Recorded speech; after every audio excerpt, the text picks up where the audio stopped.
Napalm Death are seen as pioneers of grindcore, fathers of the scene, if you like. How does that sit with you? Well, I don't know. I don't know if I'm comfortable with pioneers. I mean, I understand how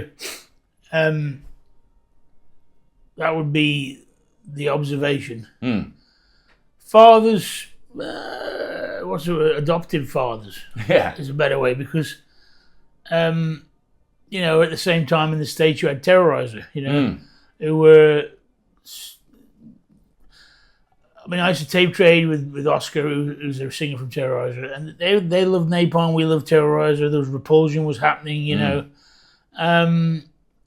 There's some bands in Europe who argue that they created the blast beat. But then again, I saw a video from Black Sabbath yesterday where Bill Ward is clearly doing a blast beat for about 3 seconds. Right. So I don't know. Then anyway, that's me veering off.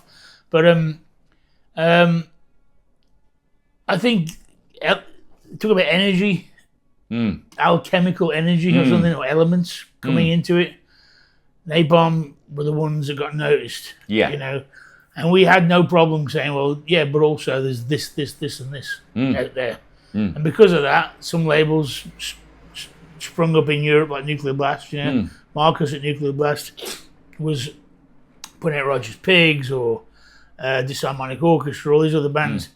The earache wouldn't touch for some reason. I don't know why. And then it's just the scene spread. Yeah, so, absolutely.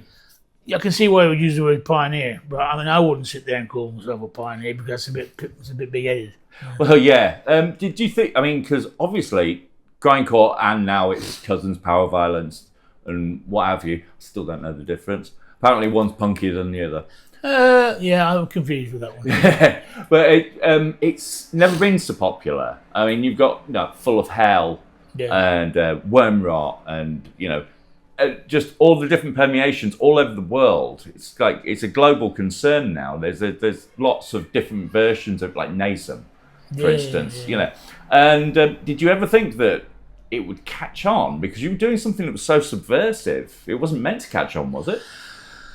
No, I think when you're that young, I mean, I think we probably even got asked that same question, and I think we probably at least in one interview we would have turned around and said, well, no, it can't get more extreme, because it did, and does keep on going on. No, technology changes, and what becomes the norm changes. I mean, what was Sabbath listening to, to be Sabbath, and of course we were listening to Sabbath, and then and it's interesting. I find on those journeys back into the 70s where you find some bands, Christ, they were quite extreme for the time. But I mean, from Birmingham you have Anal Nathrak, and I mean Mick, who I think he still writes music for the band, I think, but he sort of disappeared to LA, Mick. But I remember meeting Mick in our practice place, Lung Dreads, showing him the two bass drum blast beat, and the next thing I know is band Nathrak, and it's him and Dave, and that to me was just like Jesus Christ. Big fan of that. That and Nasum and a few, they sort of prod you back awake, because I think if it wasn't for Nasum, maybe Napalm wouldn't have done any of the music business. It just took a little bit of a reawakening. You have to you need someone to give you a nudge. So it's really good to hear some of these bands. I mean, you could play me 10, but there'll be one that, to my ear, the drummer might do it a certain way, which is like reignites a bit of passion in you, so to speak, or kickstarts you off. But no, we didn't expect that. I don't think. No. I think no one else really did. No. But it's a massive. It's a great feeling, and also bit of a chuckle, because I think back to school times, and the ridicule of just heavy rock or heavy metal or punk rock, Yeah. People like, I remember watching Exploited on Top of the Pops, and all my friends were like, what the hell was that? I said, what, we didn't like that? No, I said, God, they played, it's amazing. And then fast forward 30 years, I'm being driven around by Watty in Edinburgh, it's scaring the life out of me. But to see this popularity of extreme music is pretty refreshing, really. It is. It's quite incredible. I mean, I'm 46, and so in my lifetime I've seen it like where go from extreme metal just being like something very underground to like then a band like Slipknot being top of the charts with blast beats. You know, and Iowa being at number 1 opens with blast beats.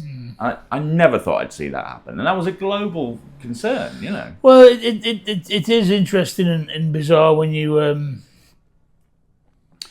I think when you see genres of music when they sort of mix the really harmonious, clean choruses, and then they go off into some crazy section. You know, it's too easy for someone to go, well, oh, maybe I don't put it like that or whatever. But I like the fact that these genres, you know, I mean, someone asked me about baby metal. They're like, what do you think about them? I said, well, it's not kind of my cup of tea, but I like the fact that it's a different strain of something going out there that's doing it, and the guitars are heavy. As opposed to, you know, something that's quite simple. I mean, people like what they like, and that's completely fine, you know.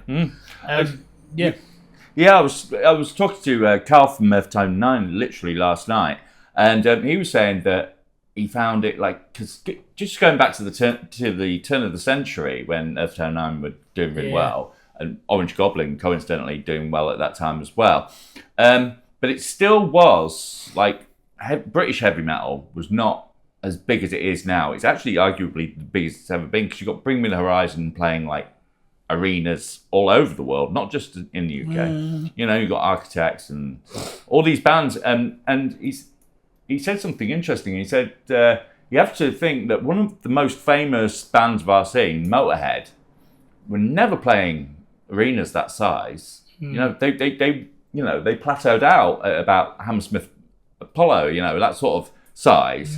They do it 2 nights in a row, don't get me wrong, but it's like the size of metal these days is something completely different, and also the cross-pollination of other genres into it that's made it that size as well is quite different as well. I didn't think I'd ever see pop music and metal coexisting quite so well easily. No, but I think these are the interesting journeys. If you look at I mean, there's definitely different ways of perceiving this, but I look at like a band like Paradise Lost, who were, you know, when the earlier demos are very death metal. And coincidentally, Simon FME, who's our live sound engineer, also produced some of the earlier Paradise Lost albums, Icon, Shades of God, Gothic Draconian Times. So they started to move forward, you know, with that kind of, and when I remember first hearing them going, oh, wow, we're hearing those records going, really? That's still my mate's band. Oh, well, that's brilliant. I like that. That's really good. I could kind of hear what was going on. And then, of course, these are these little breadcrumbs that are being thrown down, and a lot of the bands start going, oh, well, you know, it's actually all right to try and mix a little bit of this, a little bit of that. It's okay, you know. Because, I mean, I don't think there's ever really been a total gold. I mean, people say there may be a golden rule, but there's not a golden rule that has to be this one way. No. You know? It's certainly people are a lot easier on bands these days. Yeah. I think because of these earlier steps, you know, the path becomes, or the many paths become easier for and, you know, I mean, you know, look at V-Rax's Demanufacture, you know, the cross between the heaviness and the clean. I mean, that's a great album. It's funny you bring that up. I actually mentioned that to Dino, and he said he was happy that people noticed that the clean, harsh singing thing was kind of Fear Factory kind of laid the groundwork. Oh, pretty much, for sure. Yeah. I mean, I sort of understand a little bit, because it was a brave move, but a good move, you know. And these things, and it lays the groundwork, you know, for different styles. And I think, and of course, now you have like a lot of pagan metal and whatever. And I think that's it's to me it's all interesting, really. You know, I think. Yeah, absolutely. It's funny. I was watching old label mates of yours, Carcass. Yeah. On their last tour, and I was at the bar, and there was still people arguing about Heartwork, like their fans, because it was a big deal. Yeah. When Heartwork came out, because they were known for Symphonies of Sickness and that sort of thing, and then when it was seen as a sellout record, and when you listen to it back now, it's just a really good death metal record. You know? No, but yeah, well, you're gonna get.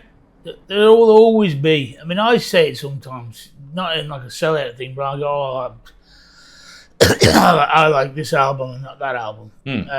and you have to be careful. I mean, sometimes you slip into that wild ass, you know. You don't mean to say that, but I mean with Carcass, I think.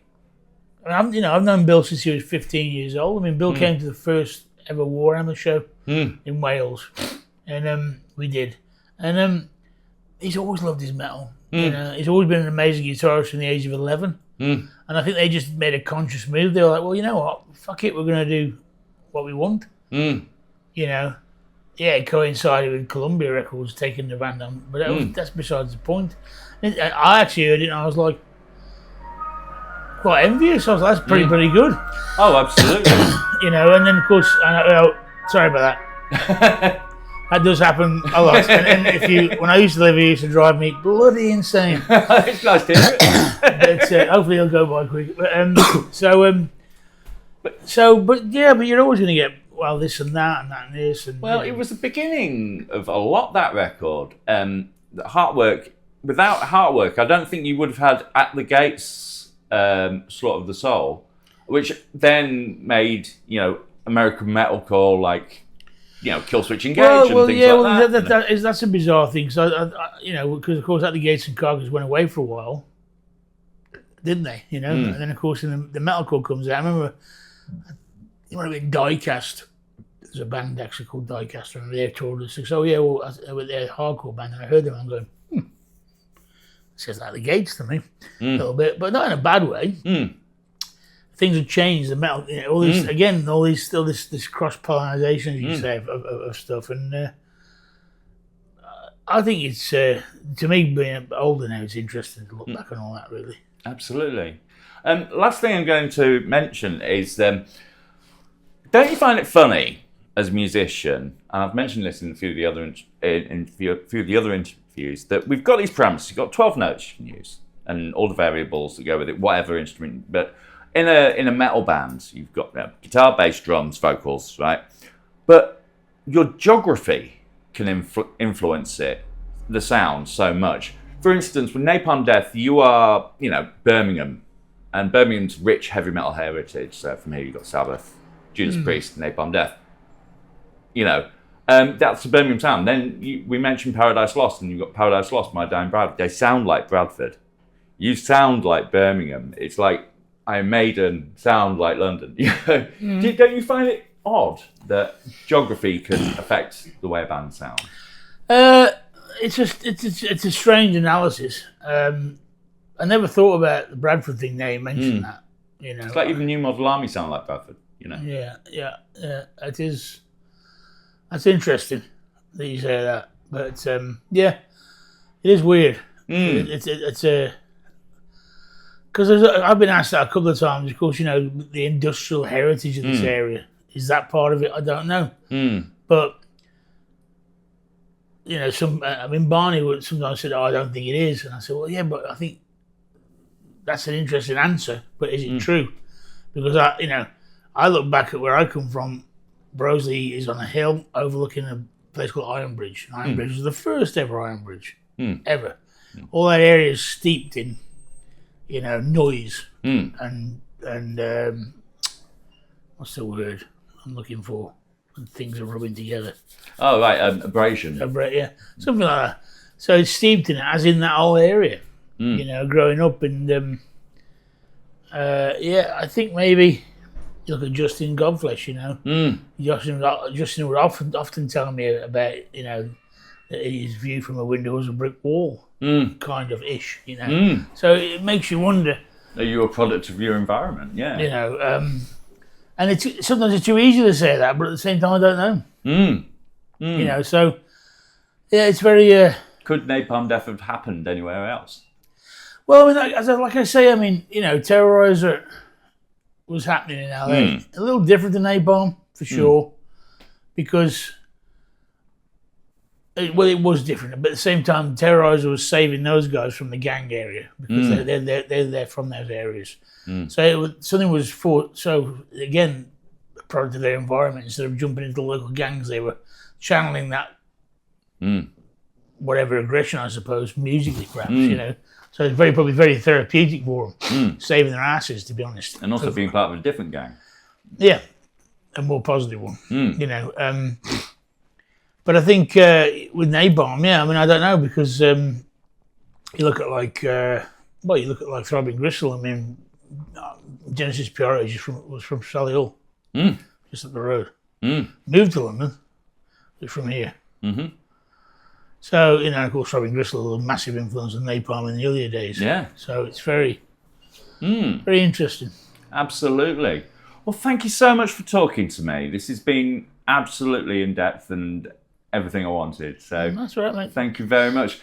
As for the future, for Napalm Death, is there plans afoot for new music? Finally, tomorrow, me and Danny are going to jump into a rehearsal room that we have in the city centre. I have multitudes of riffs, videos of riffs, small recordings, songs I've wrote for other bands that I've gone, well, maybe that's Napalm now. And so we're going to make a start tomorrow. Right. I mean, our good friend and producer Russ has been unwell for a bit. He's getting better now. So it seems, it took a while this time.